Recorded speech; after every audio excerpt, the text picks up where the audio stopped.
Саламатсыздар ма? Бүгінгі біздің дәрісіміздің тақырыбы бала тәрбиесі отбасынан басталады. Орындаған Бүгінгі дәрісіміздің негізгі мақсаты ата-аналардың жанұядағы бала тәрбиесіне жауапкершілігін арттыру. Колледжде ата-аналардың ынтымақтастыққа, өзара сыйластықта бірлесе әрекет етуге, пікір алмасып, ой білдіруге шыңдау. Жанұядағы ана мен бала арасындағы қарым-қатынасты нығайту, баланың отбасына деген махаббатты ояту. Мұқағали Мақатаев өзінің сарыға күткен перзенті дүниеге келгенде тебіренісі әр адамның ұрпақ сүйгенде басына кешкен сырлы сезімін бейнелегендей. Оны мына келесі өлең шумақтарынан көруге болады. Я Алла, көрдің бе, көрмедің бе? Я Тәңірім, бердің бе, бермедің бе? Шырылдаған үніңнен айналайын, шыныменен өмірге келгенің бе? Қызым болсаң, қырымда құралайсың, ұлым болсаң, ұлы бір мұрадайсың. Естейсің бе, есі жоқ, ей дүние, менен неге сүйінші сұрамайсың? Я, ақын толғағандай, күллі әлем сүйінші сұрайтындай қуаныш қой бұл. Дана қазақ 9 ай құрсақта жатқан сәбиді тербелген тал бесікке салған. Аяулы анасын бөбегін әдемі әлдеймен сусындатып, ардақты әжесінің ертегісін тыңдап, әкенің қамқорлығына бөленген бала болашақта нағыз халқына қалаулы, еліне елеулі болады деп сенген. Балалы үй базар, баласыз үй қумазар демекші, сәбилі отбасы қашанда берекемен қуанышқа толы. Ал қазіргі таңда жасөспірімдердің арасында қылмыстың көбеюі барлығымызды алаңдатуда. Бала бойында дарыған көп қасиеттердің бастауын жанұяда қалыптасады. Баланың негізгі тәрбиешісі өзінің туып өскен ортасы, ата-анасы. Сол баламыздың дұрыс азамат болып өсуі немесе қате жолға түсуі көбіне үлкендерге байланысты. Баланы жастан деген сөздің мазмұны өте терең. Себебі есейіп кеткен соң баланың мінезін қалыптасқан қате көз қарасын өзгерту өте қиын.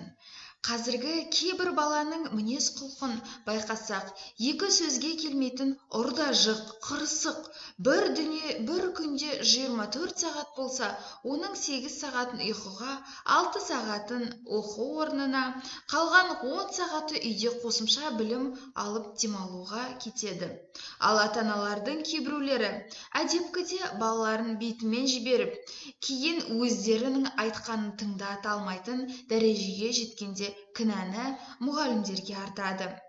Ескере кететін жай, ата-аналар бала тәрбиесіне ұстаздардың көңіл бөлгенін қалайды. Тіпті кейбірі өз балаларының тәрбиесін төмендігіне қарамастан ұстазды кінәлағысы келеді.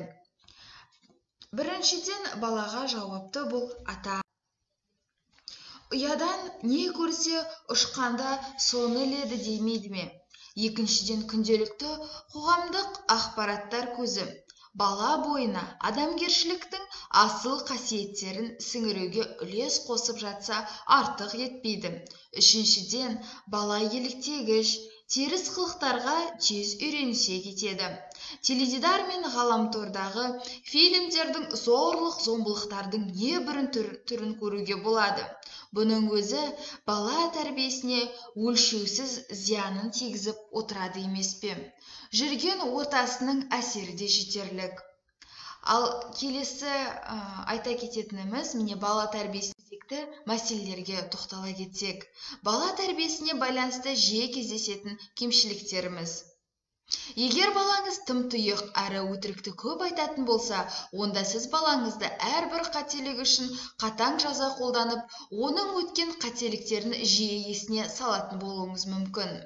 Егер балаңыз қызғаншақ болса, онда сіз оны қатарластарымен жиі салыстыратын болуыңыз мүмкін. Егер балаңыз сізден жиі өкпелесе және жағдайдың көлеңкелі жағын ғана көруге бейім болса, онда сіз балаңыздың оны жетістігі үшін лайықты түрде мақтамаған болуыңыз мүмкін. Егер сіздің балаңыз Өзге ортада қымсынып ойын дұрыс жеткізе алмаса, демек сіз оны бөтен адамдардың көзінше көп сөгетін болуыңыз мүмкін. Ал егер балаңыз қорқақ болса, сіз онда шектен тыс қорғаштайсыз және оған кішігірім қиындықтардан өздігіңіздің көмегінсіз өтуіне мүмкіндік бермейсіз. Егер балаңыз депрессияға жақын болса, яғни қиындықты жүрекпен қабылдаса, онда сіз оған кішкентайында шамадан тыс қамқорлық танытқан болуыңыз мүмкін. Еш мұқтаждық көрмеген баланың тағдыры соққыларды көтеруі қиын. Егер балаңыз өзгелерден төмен өзін санайтын болса, онда сіз оған көбіне өздігінен шешім қабылдауына мүмкіндік бермейтін болуыңыз мүмкін. Егер балаңыз дөрекі мінез көрсетсе, бұл сіздің де оның достарының да кері әсері болуы мүмкін. Алдымен өзіңізді тәрбиелегеніңіз жөн және оның араласатын ортасына көңіл бөлгеніңіз жөн болар. Егер балаңыз сізді шамадан тыс мазалай берсе, бұл сіздің оған аз көңіл бөлетіндігіңізді білдіруі мүмкін.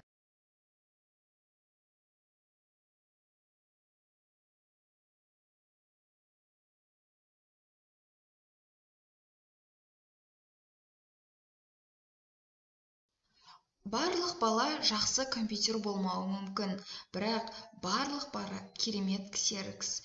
Өзінің рөлде белдік тақпай телефонмен сөйлесіп келе жатқан балаңа, балам, заңды сыйла деп қалай айтасыз? Бұл балаға интернеттен де жақын бола алмасақ, тізгіннен айырылып қалу қаупі бар екенін ескертеді. Отбасындағы атмосфераның перзентпен үйлесімділігінің басты кілті деп түсінеді. Тұрмыстағы мәселе отағасымен бірге есіктен ілесе еніп, елдің бәрінің ұнжырғасын түсіріп, еңсесі езіліп тұрған үйде бала да өзін бақытсыз сезінеді. Сондықтан да ерлі-зайыптылар балалардың көзінше өзара ұрыспау керек және үнемі балалармен сырласып, олардың өз ойын бүкпесіз айтуына мүмкіндік беріп отыру қажет. Жас ата-аналарға бұл мынандай 4 инсайт ұсынамыз. Біріншіден, баланың тұлғалық ерекшелігіне емес, іс-әрекетіне баға беріп үйренгеніңіз жөн. Бала табыстың кілті туа бітті қабілетті емес, еңбек екенін, адам еңбектенсе ғана нәтиже болатынын біліп өсуі. Екіншіден, балаға үнемі таңдау беру керек. Өз еркімен жіберу деген сөз емес. Мысалы, оған 2 таңдау бересіз. Асылы, ол екеуі де сіздің таңдауыңыз, бірақ бала өзі таңдағандай құлшынысы көбірек болуы керек. Мәжбүрлеген адам секілді сезінбейді. Оған, балам, бірінші сабағыңды оқып алып, содан соң есіктің алдын сыпырып тастайсың ба, әлде бірінші сыпырып алып, сабағыңды оқисың ба, деген сияқты өзінің ойын сұрау керек. Біз баланың кем тұсын жөндеуге күш саламыз. Керісінше, қай салада қабілеті жоғары, қызығушылығы басым, сол бағытты қаузағанымыз дұрыс болады. Төртіншіден, қазақ арасында көп байқайтын әдет, балаға мотивация бере алмаймыз. Сенің қолыңнан келеді дегеннен гөрі осыны қоя сал, одан да ананы бүйтсеңші деп көбіне айтамыз. Осылайша біз бір нәтижеге бір-ақ рет ұмтылып, болмай қалса қолын сілтей салатын адамдарды тәрбиелеп жатырмыз. Өйткені өзіміз де сондаймыз. Міне осыдан арылуымыз. Отбасы тәрбиенің басты ұясы. Осыны ескере отырайық. Біздің дәрісіміз аяқталды.